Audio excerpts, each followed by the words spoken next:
नमस्कार। हमरा चैनल समृद्ध भोजपुरी में आप सबके बहुत बहुत स्वागत बा। आज हम गाओ तनी एगो भजन। पसंद आई तो लाइक कमेंट जरूर करब सभे। चैनल के सब्सक्राइब कइल ना भुलाएब सभे। इससे हमरा प्रोत्साहन मिली और आप सबके तुरंत नोटिफिकेशन। अरे काहे बिसरवनी प्रभु जी, नेहिया लगा के। काहे बिसरवनी प्रभु जी, हमें बिसरवनी प्रभु जी, नेहिया लगा के।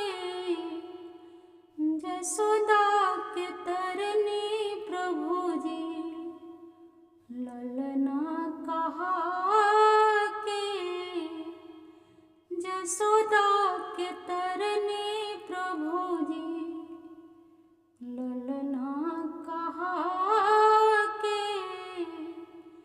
काहे बिसरवनी प्रभु जी, हमें बिसरवनी प्रभु जी, नेहिया लगा के। जमुना के तरनी प्रभु जी, चरण छुआ के।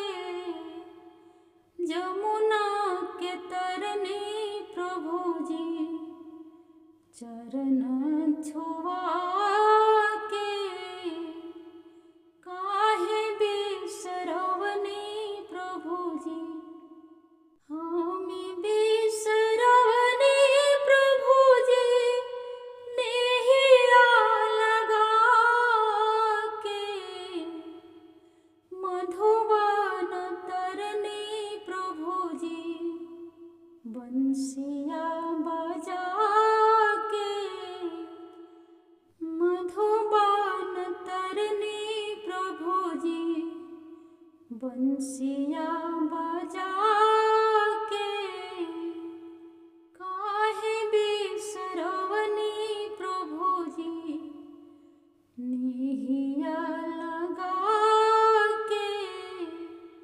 काहे बिसरवनी प्रभु जी, हमें बिसरवनी प्रभु जी, नेहिया लगा के।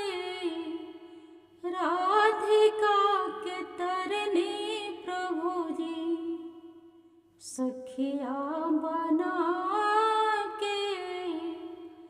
राधिका के तरनी प्रभु जी, सखिया बना के।